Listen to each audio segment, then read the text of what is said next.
Bueno chicos, ya casi acabamos con la fotosíntesis, vamos a por ello. Nos queda el ciclo de Calvin. El ciclo de Calvin es la fijación del CO2 gracias al NADPH más H que se ha formado en la fase dependiente de la luz y el ATP. Y esa fijación del CO2 gracias al NADPH y el ATP sirve para producir materia orgánica, que es el objetivo de la fotosíntesis, producir materia orgánica. ¿Cómo se realiza? Pues es muy sencillo, es un proceso cíclico, que se llama ciclo de Calvin, en el cual el CO2 se fija a una molécula que tiene 5 carbonos. Y es una molécula conocida porque es un monosacárido, es la ribulosa. La ribulosa os recuerdo que era una cetopentosa, solo que es una ribulosa con dos fosfatos, con dos ácidos fosfóricos unidos, ¿vale? Se llama ribulosa 1,5-difosfato porque los fósforos están en el carbono 1 y en el 5. Bueno, pues esta ribulosa 1,5-difosfato es la molécula sobre la que se fija el CO2. Lo hace una enzima que se llama rubisco, que ya hablaremos de él, que es una enzima muy importante en la fotosíntesis. Y si tenemos una molécula de 5 carbonos y se une una molécula que tiene un carbono, pues vamos a obtener una molécula que tiene 6 carbonos. Esa molécula que tiene 6 carbonos pues va a necesitar 3 ATPs y 2 NADPH para convertirse en dos moléculas de 3 carbonos que van a ser o gliceraldehído o dihidroxicetona, que en realidad como son isómeros, son intercambiables, tienen la misma fórmula, C3H6O3. Y fijaros, si yo aquí meto 6 moléculas de CO2, con esas 6 moléculas voy a hacer 2 moléculas de 3 carbonos que van a formar una molécula, por ejemplo, de glucosa. Por eso decimos que a partir de la fotosíntesis se puede obtener glucosa, pero en realidad lo que se obtiene es esto de aquí, que es gliceraldehído o dihidroxicetona. ¿Vale?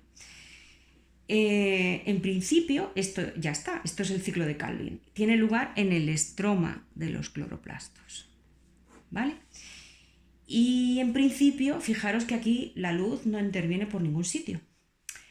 Pero necesitamos ATP y necesitamos NADPH. Y sin luz no se produce ATP y no se produce NADPH. ¿Sin luz se puede producir el ciclo de Calvin? Sí, siempre y cuando tengamos ATP y NADPH.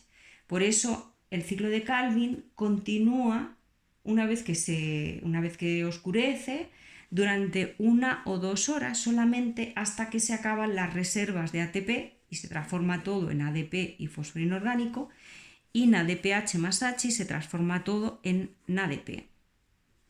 ¿Vale?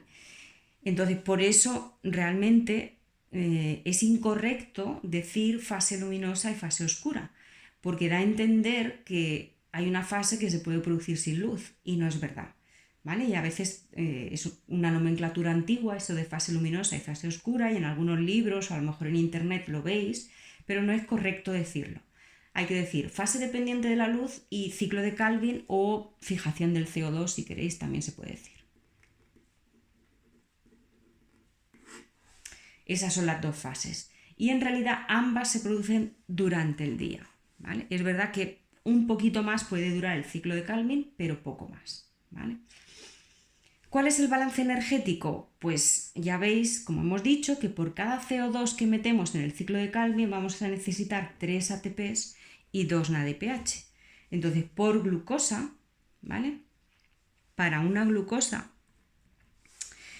que tiene 6 carbonos, necesito dar 6 vueltas, meter 6 CO2, o sea, 6 vueltas de ciclo de Calvin, y por tanto tengo que multiplicar por 6 la cantidad de ATP que necesito y la cantidad de NADPH.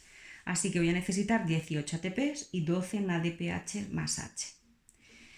Bueno, pues hasta aquí la fotosíntesis típica que tiene lugar en las plantas, las algas y las bacterias fotosintéticas. ¿Vale? Esto se llama fotosíntesis, la que hemos visto, fotosíntesis oxigénica,